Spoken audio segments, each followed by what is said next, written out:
Hi guys, today I'm going to be reviewing the action that happened in the UFC over the weekend. So we're going to start off with Arman Tsarukyan against Beneil Dariush. Tsarukyan got a first round knockout in just over a minute of Beneil Dariush with a big knee. Great performance. Like I said in the preview for the event, I thought Tsarukyan was going to beat Beneil Dariush, but it was a much closer fight than what I thought it would be, or not a much closer fight. I thought it would be a much closer fight. So big knee knockout, highlight reel knockout. What next for Arman Tsarukyan? I think, personally, if I was a matchmaker, it would be a fight against Islam Makhachev, and then Charles Oliveira and Justin Gaethje have to fight for the number one contender. However, I think Charles Oliveira will fight Makhachev for the title in the first half or early second half of next year. But I think Arman Tsarukyan should fight Justin Gaethje for the next place, or for the next title shot in Abu Dhabi in October. Assuming Islam Makhachev beats Charles Oliveira, but you never know, because I think Charles Oliveira will perform better in the second fight than he did in the first. Gaethje said that he's going to wait for a title shot. The UFC don't usually react well to that, because they like to have control over their fighters. So if Gaethje does want to wait, I don't think he'll get a title shot, and I think Tsarukyan will potentially fight Gamrot in the rematch of a very good fight. It was one of the fights of the year, I think, in 2022. So they could potentially do a rematch for the number one contender spot if Justin Gaethje refuses to fight until he's given a title shot. And then for Beneil Dariush, obviously that's the back of two devastating first round knockouts. I think so. He was ranked number 4. I assume Tsarukyan will get number 4 or number 3 ranking ahead of Dustin Poirier. Below Beneil Dariush is Michael Chandler. He's probably going to fight Conor McGregor. Mateusz Gamrot, I think there's potential for that, although Dariush has beaten Gamrot already. Then there's potentially Rafael Fiziev. I think Fiziev or Benoit Saint-Denis, I think. So Fiziev obviously coming off the back of 2 losses.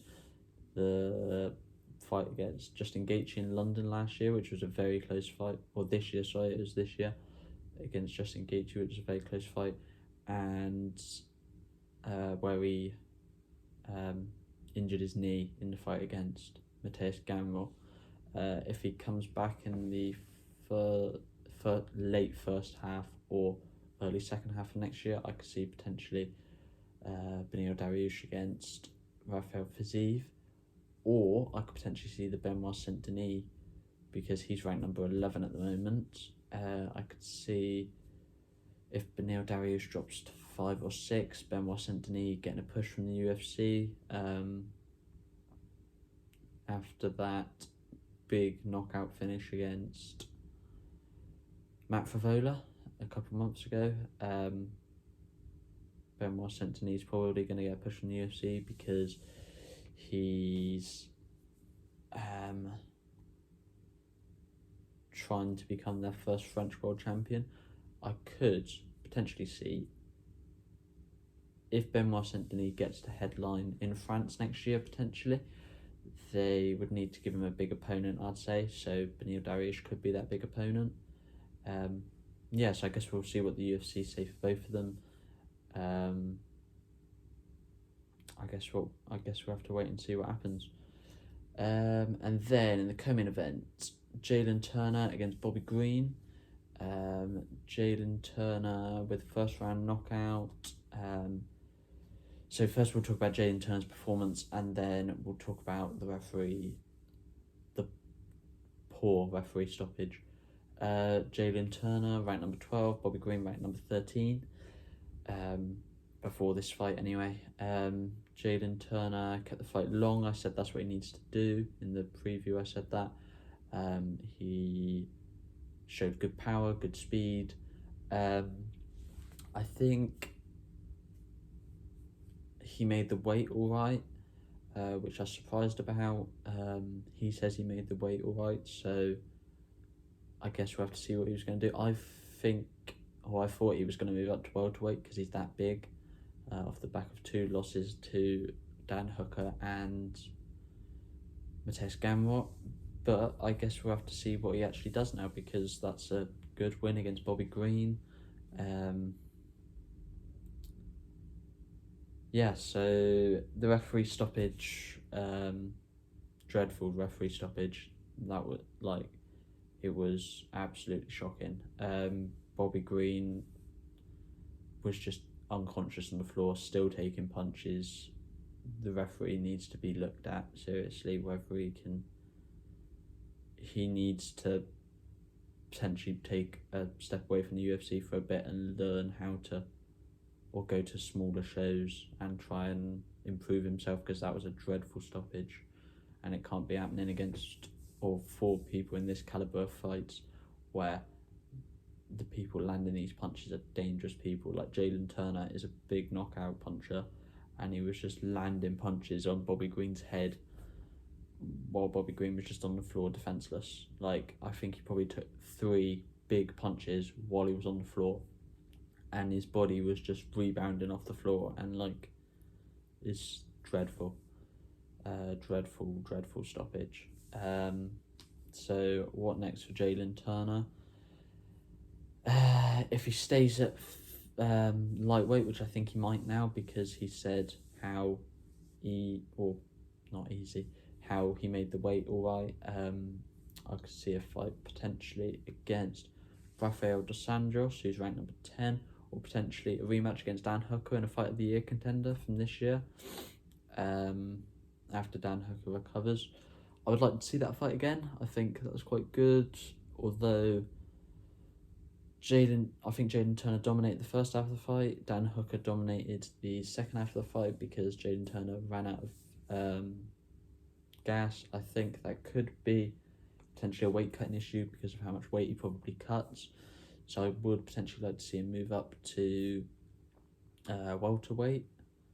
If he moves up to welterweight, there's fun fights for him against Kevin Holland potentially, depends on how he gets on against Michael Venom Page if they do fight in January, I think it's targeted for. Or there's Neil Magny, Michael Chiesa, or Figueredo,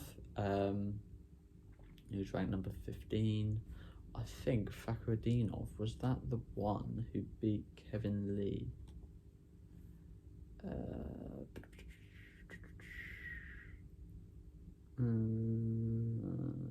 Yes, destroyed Kevin Lee in the first round. Yeah, well, he's ranked number 15 at the moment in the welterweight division. Potentially that's a fight that could happen. Interesting to see what Jalen Turner does next. If he can make the weight alright, potentially make a run, see how far he can get up in the rankings in the lightweight division. But if not, move to welterweight. I think he'd do alright there. He's got the size for it, he's got the frame. So I guess we'll have to see what he decides to do. It's completely up to him, really. Then for Bobby Green, Paddy Pimblett has said how he wanted to fight him if he beats Tony Ferguson so he can get a ranking. I wouldn't be surprised if Bobby Green drops down in the rankings after a knockout like that. Potentially 15, or maybe if Paddy Pimblett beats Tony Ferguson convincingly, I could see Paddy Pimblett automatically just getting into the rankings and then potentially fighting a Drew Dober or someone like that. But anyway, it isn't about Paddy Pimblett, it's about Bobby Green. I could potentially see Bobby Green having a retirement fight or just retiring after a devastating knockout like that. Bobby Green could fight in a retirement fight a Jim Miller or a Clay Guida again. I think they fought before. Someone like that, really. I don't really want to see him fighting any more top guys who could potentially cause more damage, especially after a devastating knockout like that because of the referee. Yeah, it's interesting to see what these two guys do next, really. Moving on to Figueredo beating Rob Font on points. Good fight.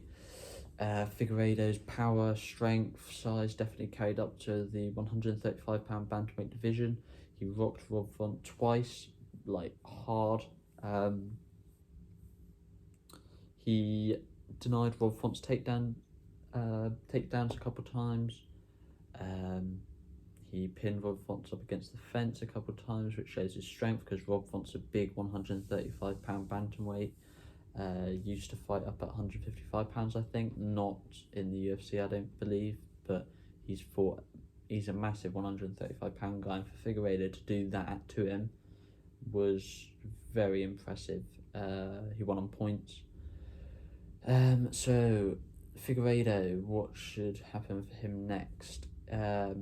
He's spoken about wanting to fight Dominic Cruz and Sean O'Malley because they're the best strikers in the division, he said. Potentially a Dominic Cruz fight, I'd like to see that. Or say a Peter Yan fight, even though Peter Yan's come off the back of 3 losses in a row. Depends really what happens with the title picture, really, because I could see him getting ranked number 8 or 7. Vera's ranked number 6, who's getting the title shot. I think that's really messed up the division a bit, to be honest, because if it wasn't for him getting the title shot, it would have been Corey Sandhagen or Merab Dvalishvili. Merab deserves the title fight after his dominant performance against Peter Yan. So I think it should have been Merab versus O'Malley, and then Vera. But anyway, that's not what's happening, is it? Vera's getting the title fight, which I'm not 100% against because he is the only guy to beat in Sean O'Malley. It would be good for O'Malley to get that back. But I guess we'll see what happens with that. So, for the bantamweight division, just playing a bit of a matchmaker at the moment. I've seen rumours of Corey Sandhagen against Umar Nurmagomedov. Very risky fight for Corey Sandhagen, but if that gets made, we'll obviously talk about it then. So, assuming those two fight, then Merab, I've seen rumours of him against Henry Cejudo. I don't know if Cejudo's going to have that fight, to be honest with you.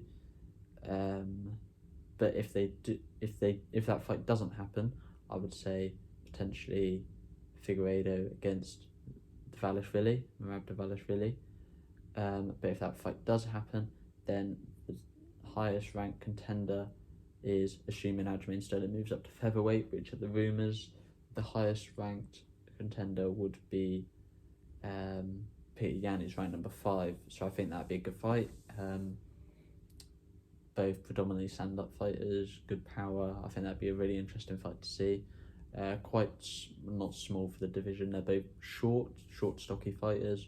I think that'd be a quite good fight to see. And then potentially, if he wins that, then a fight against winner of Corey Sandhagen, Umar Nurmagomedov maybe, or someone like that. Be interesting to see. And then in the welterweight division, the last fight I'll be reviewing from this fight card is Sean Brady beat Kelvin Gastelum with a Kimura. Sean Brady absolutely dominated Kelvin Gastelum. I didn't expect that at all. Sean Brady just manhandled him, was able to take him down at ease, dropped him a couple times with a left hook, I think.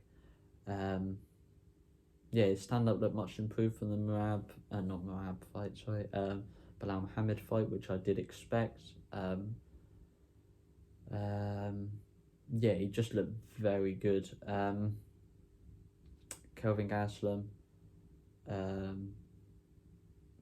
I don't know what's next for him, to be honest. But anyway, Sean Brady, and then I'll get on to talk about what's next for Kelvin Gastelum. The next fight for Sean Brady, potentially a Jack Della Maddalena. I think they were booked to fight earlier this year. potentially that fight.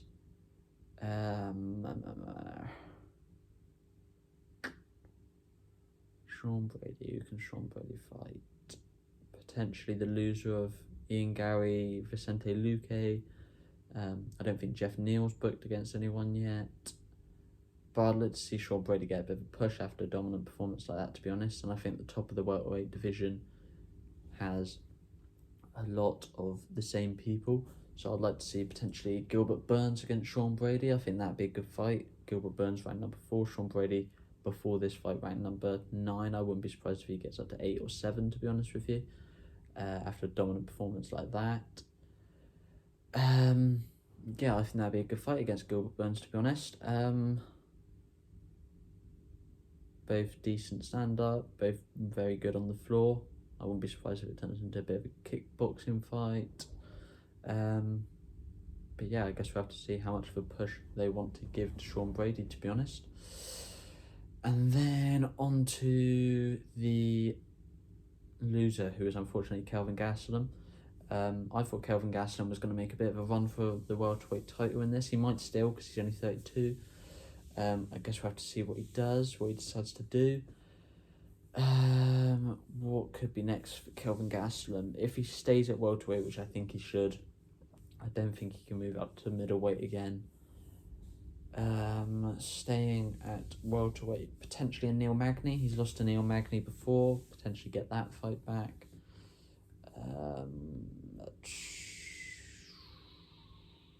Potentially Kevin Holland, if Kevin Holland loses to Michael Venom Page, if they do fight. Yeah, but I'm going to say for Kelvin Gastelum, Neil Magny. Let's see where he actually is in the welterweight division, because Sean Brady looks very good. Let's see where Kelvin Gastelum is in the welterweight division. If he's a top 15 fighter, he'll be able to, or if he's a top 10 fighter, he'll be able to beat Neil Magny. And if he's not, then he'll lose to Neil Magny, and then I don't know what happens for Kelvin Gastelum's career, to be honest with you, but I guess we'll have to see. Yeah, well, that's my thoughts on the card from this weekend, guys. Thank you very much for listening. Please like and subscribe, give positive or negative comments on what I should improve on, what you like about the videos. Thanks, guys.